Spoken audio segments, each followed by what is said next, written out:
Hello नमस्ते, I am Deepali Goyal. स्वागत करती हूँ आप सभी का साइंस मैजिक पर।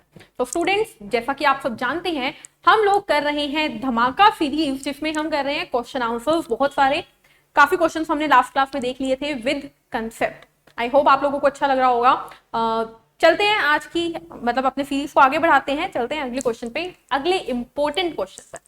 एटीपी, एटीपी का पूरा नाम बताइए। बहुत बहुत बहुत इंपॉर्टेंट क्वेश्चन है स्टूडेंट्स।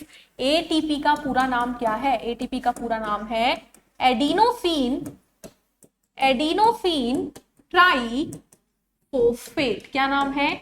Adenosine triphosphate. नाम याद रखना है बिल्कुल, ठीक है। नेक्स्ट चीज आपको क्या याद रखनी है कि एटीपी क्या होती है? ये होती है एनर्जी करेंसी होती है। क्या होती है? एनर्जी करेंसी, यानी ऊर्जा का सिक्का होती है एटीपी। क्या होती है? ऊर्जा का सिक्का होती है। एक सेकेंड,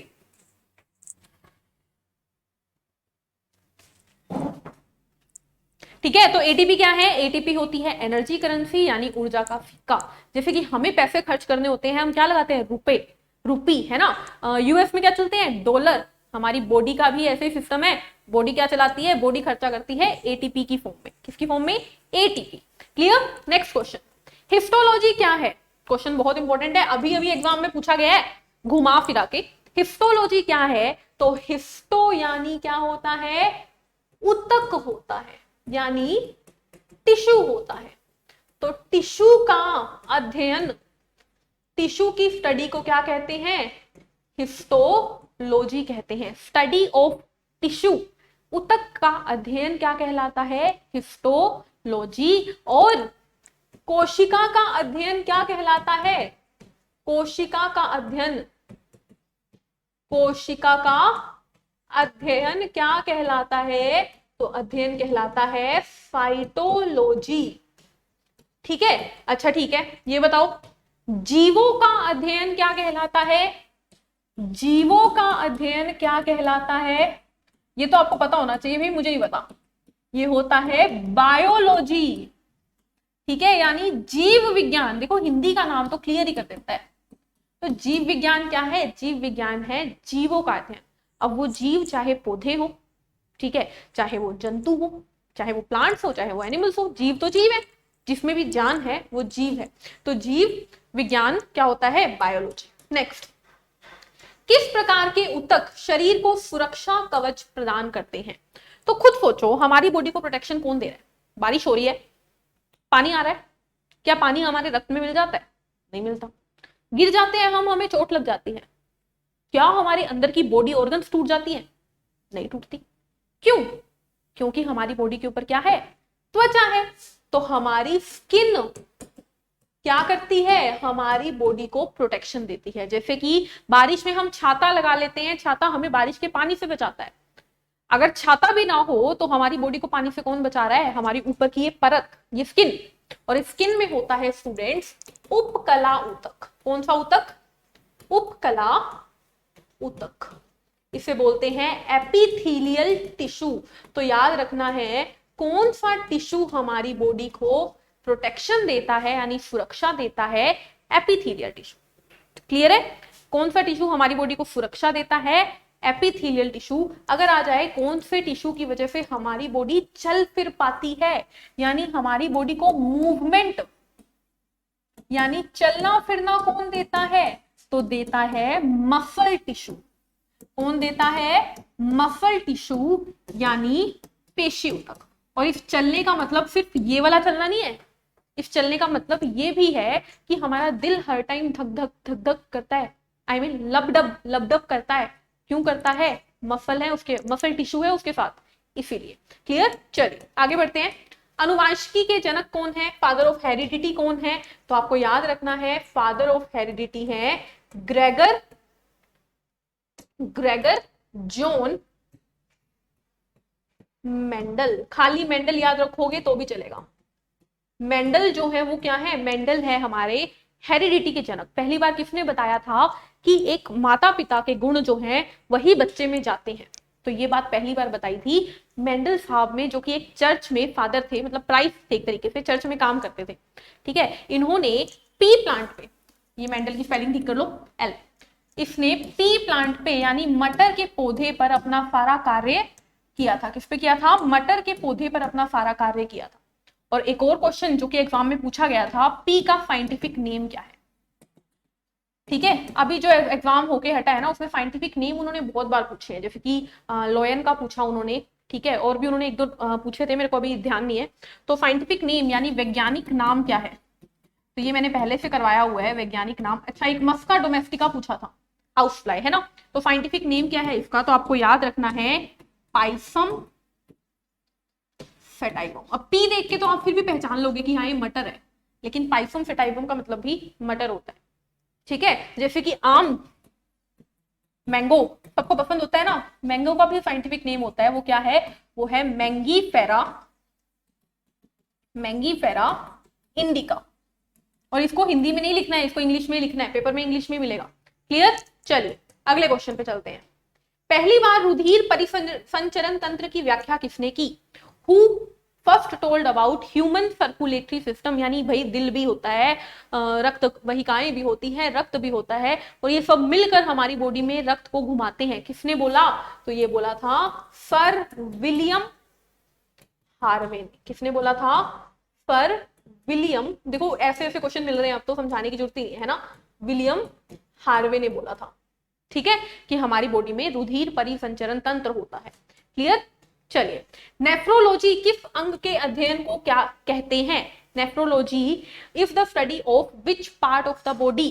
तो नेफ्रोलॉजी आपको याद रखना है, देखो इसमें आपको दिख रहा है नेफ्रो, क्या दिख रहा है? नेफ्रो, यानी कि नेफ्रोन की बात कर रहे हैं। किसकी बात कर रहे हैं? नेफ्रोन की। और लॉजी का मतलब तो आप सभी को पता है, अध्ययन यानी स्टडी। तो जब इन्होंने नेफ्रोन की बात की, तो नेफ्रोन सुनते ही आप सोचोगे मैंने नेफ्रोन कहां पढ़ा था? हमने नेफ्रोन पढ़ा था उत्सर्जन तंत्र में। किसमें पढ़ा था नेफ्रोन? नेफ्रोन हमने पढ़ा था एक्सक्रीटरी सिस्टम में। एक्सक्रीटरी सिस्टम यानी यूरिन जहां पर बनता है, हमने पढ़ा था ना कि किस तरीके से मूत्र बनता है, उत्सर्जन तंत्र में पढ़ा था। ठीक है, और ये एक्सक्रीटरी सिस्टम कौन चलाता है भाई? एक्सक्रीटरी सिस्टम का हीरो तो बता दो, इतनी बातें कर दी।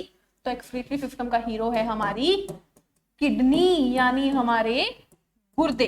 तो आपको याद रखना है नेफ्रोलॉजी किसके अध्ययन को कहते हैं? गुर्दों के अध्ययन को नेफ्रोलॉजी कहते हैं। जब हम गुर्दों के बारे में पढ़ते हैं, गुर्दों के अंदर ही तो नेफ्रोन होते हैं ना, तो गुर्दों के अध्ययन को क्या कहते हैं? नेफ्रोलॉजी। गुर्दे क्या करते हैं हमारी बॉडी में? मूत्र बनाते हैं। क्या करते हैं? यूरिन यानी मूत्र बनाते हैं। ठीक है, कितने होते हैं? 2 होते हैं। ठीक है, कुछ इस तरीके से दोनों तरफ बॉडी के, ठीक है, इस तरीके से बीन शेप्ड, राजमा जैसा। नेक्स्ट, जीवाश्म के अध्ययन को क्या कहते हैं? फॉसिल फ्यूल की स्टडी को क्या कहते हैं? तो याद रखना है जीवाश्म के अध्ययन को कहते हैं पैलेंटोलॉजी। क्या कहते हैं? पैलेंटोलॉजी। जीवाश्म के अध्ययन को क्या कहते हैं? पैलेंटोलॉजी। क्लियर? नेक्स्ट, अस्थियों के अध्ययन को क्या कहते हैं? तो अस्थि यानी हड्डी यानी बोन, और उसके लिए शब्द यूज होता है ओस्टी, है ना। तो अस्थि के अध्ययन को क्या बोलेंगे? अस्थि के अध्ययन को बोलेंगे ओस्टियोलॉजी। क्या बोलेंगे? ओस्टियोलॉजी। क्लियर है? ओस्टियोलॉजी क्या है? हड्डियों के अध्ययन को ओस्टियोलॉजी कहते हैं। ठीक है, अच्छा, हड्डियों में बोन्स में, या मैं बोलूं हड्डियों में कौन सा प्रोटीन होता है? तो अभी ओफ वर्ड बताया ना, ओफीन प्रोटीन होता है। कौन सा? ओफीन प्रोटीन होता है कहां पर? हड्डियों में। ठीक है, ओफीन। ठीक है, अगला क्वेश्चन, हड्डियों के बाहर पाई जाने वाली झिल्ली, हड्डियों की मेम्ब्रेन यानी झिल्ली को क्या कहते हैं? तो याद रखना है, उसे बोलते हैं पेरीओस्टियम। कितनी हड्डियां होती है हमारी बॉडी में? तो 206 हड्डियां होती है, और बच्चे में कितनी होती है? 300 हड्डियां होती है। क्लियर है ना? चलिए नेक्स्ट क्वेश्चन पे चलते हैं। सब्जियों के कल्चर को क्या कहते हैं, यानी सब्जियों को इकट्ठे करके उगाना क्या कहते हैं, तो इसे बोलते हैं ओलेरी कल्चर। क्या बोलते हैं, ओलेरी कल्चर। ये भी एग्जाम में कई बार पूछा गया है, क्योंकि ये एक तरीके से ना आप ये मान सकते हो कि साइंस का क्वेश्चन तो है ही है, साथ साथ में कृषि का क्वेश्चन भी है, कृषि यानी एग्रीकल्चर का क्वेश्चन भी है। तो ओलेरी कल्चर क्या है, सब्जियों के कल्चर को बोलते हैं ओलेरी कल्चर। वायुमंडल की किस परत में ओजोन परत पाई जाती है, यानी देखो हमारा एटमोस्फेयर, हमारी एटमोस्फेयर, ये हमारा अर्थ है ना, अर्थ के ऊपर जो होती है ना, ये सारा क्या है, एटमोस्फेयर है। लेकिन इस एटमोस्फेयर की ना 5 लेयर होती है। कितनी लेयर होती है, 5 परतें होती हैं। क्वेश्चन आएगा 2 से, हम किस परत में रहते हैं, तो हम रहते हैं ट्रोपोस्फेयर में, हम रहते हैं ट्रोपोस्फेयर, हम रहते हैं ट्रोपोस्फेयर में। ठीक है, मैं खड़ी हूं अभी अर्थ के सरफेस पे, मैं ट्रोपोस्फेयर में हूं। दूसरा क्वेश्चन आएगा ओजोन की परत कहां होती है, तो ये है ट्रोपोस्फेयर, अर्थ के जस्ट ऊपर। इस ट्रोपोस्फेयर के ऊपर वाली परत जो है ना, ये वाली, इस परत को बोलते हैं स्ट्रेटोस्फेयर। इस स्ट्रेटोस्फेयर के अंदर क्या होती है, ये देखो, इसके अंदर होती है ओजोन की परत, यानी O3 ओजोन की परत होती है इसमें, जो कि हमें सूरज से आने वाली यूवी रेडिएशन से बचाती है, और जो काम की रेडिएशन होती है उसे अंदर भेज देती है, बाकियों को वापस। ठीक है, तो ओजोन क्या है, बहुत ही जरूरी परत है हमारी, जो कि स्ट्रेटोस्फेयर में मिलती है। ठीक है, नेक्स्ट, कौन सी गैस पृथ्वी पर हरित ग्रह प्रभाव करती है, यानी ग्रीन हाउस इफेक्ट कौन सी गैस करती है, तो आप बोलोगे सबसे बड़ी गैस, सबसे ज्यादा जो इफेक्ट करती है वो है carbon dioxide. Carbon dioxide gas जो है वो सबसे ज्यादा ग्रीन हाउस इफेक्ट करती है। अब आप बोलोगे भाई ये ग्रीन हाउस इफेक्ट क्या है, ग्रीन हाउस इफेक्ट क्या है बच्चों, दिन ब दिन क्या हो रहा है, हमारी जो पृथ्वी है वो गर्म होती जा रही है। क्यों, क्योंकि सूरज से जो आ रही है किरणें, वो अंदर गर्मी पैदा कर रही है, इंफ्रारेड रेडिएशन है, यूवी रेडिएशन है, वो इकट्ठी हो के हमारे एटमोस्फेयर में, हमारी ट्रोपोस्फेयर में इकट्ठी होती जा रही है, जिस वजह से दिन ब दिन हमारा जो अर्थ है वो गर्म होता जा रहा है, गर्मियां लंबी होती जा रही है। जो ग्लेशियर्स हैं, यानी कि जो पोल के ऊपर बर्फ के बड़े बड़े ग्लेशियर्स हैं, वो टूटने लगे हैं, पिघलने लगे हैं। ठीक है, किस वजह से, ग्रीन हाउस इफेक्ट की वजह से। ग्लोबल वार्मिंग जो हो रही है, ग्लोबल वार्मिंग मतलब पूरी दुनिया में जो गर्माइश हो रही है ये, वो भी किसकी वजह से हो रही है, ग्रीन हाउस इफेक्ट की वजह से।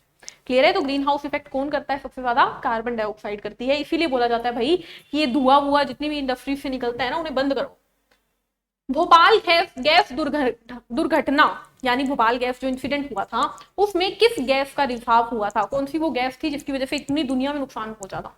ठीक है, कितनी दुनिया का नुकसान हुआ था, आज तक लोग इफेक्टेड हैं, उन्हें फंड दिए जा रहे हैं, वो कौन सी गैस थी, तो आपको याद रखनी है, वो गैस थी मिथाइल आइसोसाइनेट।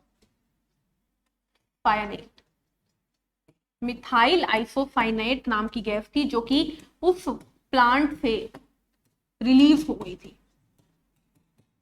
आइसोसाइनेट।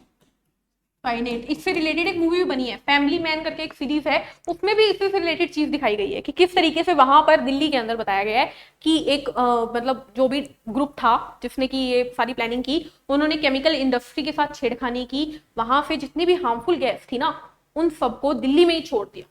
ठीक है, जिस वजह से उस मूवी में भी यही दिखाया गया है, सीरीज में भी, कि काफी लोगों को नुकसान होता है उस गैस के रिसाव की वजह से। लेकिन उसमें बहुत छोटे स्केल पे था, इसने पूरे भोपाल को खत्म कर दिया था, बहुत लोगों की जानें गई थी, बहुत लोग इफेक्ट हुए थे इससे। ठीक है, नेक्स्ट, मनुष्य में वायु श्वसन कोशिकाओं के किस भाग में होता है, एरोबिक रेस्पिरेशन कहाँ होता है भाई, कोशिकाओं के किस भाग में, तो भाई हमारी बॉडी में जो हमारी सेल है, उन सेल के अंदर होता है माइटोकॉन्ड्रिया। क्या होता है, माइटोकॉन्ड्रिया। और इस माइटोकॉन्ड्रिया के अंदर ही क्या होता है, एरोबिक रेस्पिरेशन। ठीक है, एरोबिक रेस्पिरेशन का मतलब क्या है बच्चों, तो हम जब खाना खाते हैं, खाना टूटता है और ग्लूकोज देता है। अब ये जो ग्लूकोज है उसमें कौन आ जाएगा, एरोबिक, मतलब एयर आ जाएगी, मतलब ऑक्सीजन आ जाएगा। इस ग्लूकोज में ऑक्सीजन आएगा और ये हमें दे देगी क्या, एनर्जी दे देगी, और कार्बन डाइऑक्साइड दे देगी। कार्बन डाइऑक्साइड तो चली जाएगी बॉडी से बाहर, ये एनर्जी मिलेगी। इस प्रोसेस को बोलते हैं एरोबिक रेस्पिरेशन, वायु श्वसन, जो कि वायु की मदद से हो रहा है। और ये कहाँ होता है, तो कोशिकाओं के अंदर जो माइटोकॉन्ड्रिया है ना वहां पर होता है। और इसीलिए माइटोकॉन्ड्रिया को क्या कहते हैं, इसे बोलते हैं पावर हाउस, इसे क्या बोलते हैं, ऊर्जा घर, क्योंकि बॉडी को ऊर्जा, ऊर्जा यानी एनर्जी कौन दे रही है, माइटोकॉन्ड्रिया दे रही है। और यही ऊर्जा फिर क्या हो जाती है, कन्वर्ट हो जाती है एटीपी में, एडिनोसिन ट्राइफॉस्फेट, जो कि क्या थी, खर्चा करती है सारा।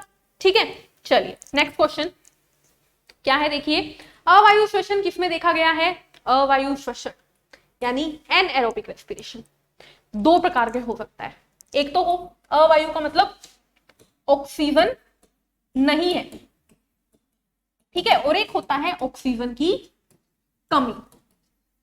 अब ऑक्सीजन की कमी की बात मैं लास्ट वीडियो में कर चुकी हूं, हमारी मसल्स में, हमारी मांसपेशियों में लैक्टिक एसिड बन जाता है, याद है ना, वही तो था ऑक्सीजन की कमी में होने वाला अवायु श्वसन। अब बात करते हैं ऑक्सीजन नहीं है कि, तो ये होता है ईस्ट के अंदर यानी खमीर के अंदर। ठीक है, अब होता क्या है, देखो खमीर में हम क्या करते हैं, ग्लूकोज पड़ा है, ग्लूकोज के अंदर ईस्ट डाल देते हैं, क्या डाल देते हैं, खमीर डाल देते हैं, और ये खमीर क्या कर देता है, एनारोबिक रेस्पिरेशन, और बना देता है क्या, C2H5OH यानी इथेनॉल, यानी शराब, दारू बना देता है। तो ईस्ट का इस्तेमाल किया जाता है बड़ी बड़ी शराब की इंडस्ट्री में, शराब बनाने के लिए खमीर का इस्तेमाल किया जाता है। ठीक है, और इस प्रोसेस को बोलते हैं किण्वन, शराब बनाने की प्रक्रिया को बोला जाता है किण्वन यानी फर्मेंटेशन। क्या बोलते हैं, किण्वन यानी फर्मेंटेशन। तो ईस्ट क्या करता है, किण्वन यानी फर्मेंटेशन में मदद करता है। क्लियर, नेक्स्ट क्वेश्चन, कौन सा कोशिकांग प्रोटीन संश्लेषण में मुख्य भूमिका निभाता है, यानी वह सेल ऑर्गेनेली जो कि प्रोटीन सिंथेसिस करवाती है, तो कौन है वो है हमारे राइबोसोम। राइबोसोम जो है वो क्या है, ऐसे कोशिकांग जो कि प्रोटीन संश्लेषण में यानी प्रोटीन बनाने में मदद करते हैं। और ये जो राइबोसोम है स्टूडेंट्स, ये खुद तो मदद करते ही करते हैं, साथ साथ में ये जो है वो एंडोप्लाज्मिक रेटिकुलम के ऊपर जुड़ जाते हैं, ठीक है, और उसे बना देते हैं रफ एंडोप्लाज्मिक रेटिकुलम, वहां पर भी प्रोटीन बनाते हैं। ठीक है, और राइबोसोम, अगर क्वेश्चन आ जाए राइबोसोम कौन बनाता है, बताओ, इस राइबोसोम को कौन बनाता है, तो इस राइबोसोम को बनाता है न्यूक्लियोलस, यानी कि केंद्रक की केंद्रिका बनाती है। ठीक है, हमने पढ़ा था ना कि कोशिका के अंदर होता है केंद्रक, न्यूक्लियस, उस न्यूक्लियस के अंदर होता है न्यूक्लियोलस, वो इस राइबोसोम को बनाती है। फिर राइबोसोम क्या बनाता है, प्रोटीन बनाता है। क्या बनाता है, प्रोटीन बनाता है। तो प्रोटीन बनाने वाला कौन है, राइबोसोम। क्लियर है,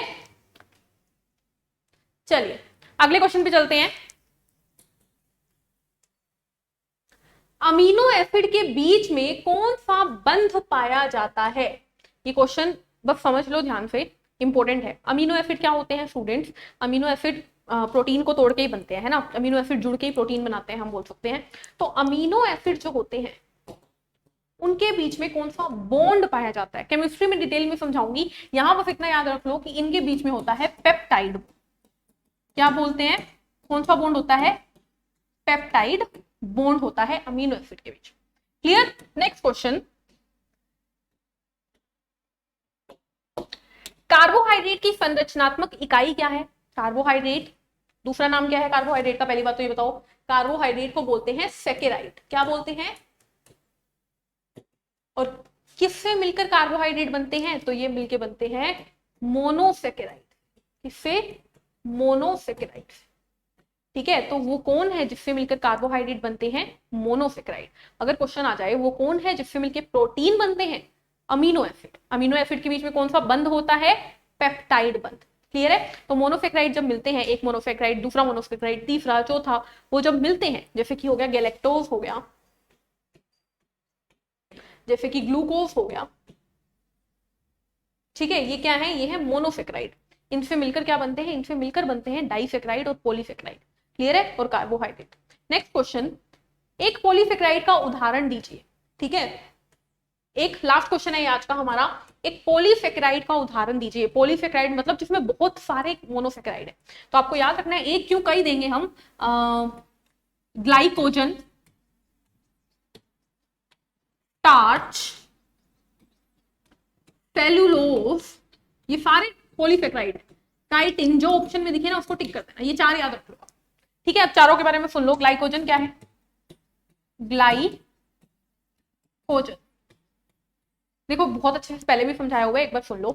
जब हमारी बॉडी में ग्लूकोज बना, जब हमें उस ग्लूकोज की जरूरत नहीं होती तो हम उस ग्लूकोज को उठाकर ग्लाइकोजन में बदलकर लीवर में रख देते हैं। ठीक है, आज मैंने खाना खा लिया, भरपेट खाना खा लिया, कल मेरा व्रत है, ठीक है, व्रत में मैं बेहोश होकर मर तो नहीं जाती। क्यों? क्योंकि हमारी बॉडी में ग्लाइकोजन पड़ा है, वो वापस ग्लूकोज में बनेगा और हमें एनर्जी देगा। क्लियर? इतनी बात क्लियर है? हम इतने चंट हैं तो प्लांट्स भी कम नहीं है। प्लांट्स भी क्या करते हैं, जो उनकी बॉडी में बनता है ना ग्लूकोज, उसे स्टार्च में इकट्ठा करके रख देते हैं। ठीक है, यानी कि जब भी उन्हें भूख लगेगी वो स्टार्च को तोड़ेंगे और एनर्जी लेंगे। सेलुलोज क्या है? सेलुलोज होती है मेम्ब्रेन। अगर पूछ लिए जाए, मेम्ब्रेन नहीं सॉरी, पौधों की सेल वॉल बनी होती है सेलुलोज। पौधों की कोशिका भित्ति बनी होती है सेलुलोज। ठीक है, प्लांट सेल वॉल किससे बनी होती है? सेलुलोज से। और काइटिन क्या है? कवक की कोशिका भित्ति, कवक की सेल वॉल यानी फंजाई की सेल वॉल किसकी बनी होती है? काइटिन। तो आज की क्लास में बस हम इतना ही रखेंगे। हमने कर लिए 33 तक हम पहुंच चुके हैं। मिलेंगे नेक्स्ट क्लास में नए क्वेश्चंस के साथ। तब तक के लिए पढ़ते रहिए, मुस्कुराते रहिए, चैनल को लाइक कीजिए, शेयर कीजिए और सब्सक्राइब कीजिए। ठीक है, बहुत सारे ऐसे लोग हैं जो कि बिना सब्सक्रिप्शन के क्लासेस देख रहे हैं, तो आप सबसे मैं यही बोलूंगी कि भाई सब्सक्राइब कर लो ताकि आपको सारी नोटिफिकेशन मिले, सारी चीजें आपको टाइम टू टाइम अपडेट रहो आप चैनल के साथ। मिलते हैं नेक्स्ट क्लास में, तब तक के लिए take care, thank you, bye bye.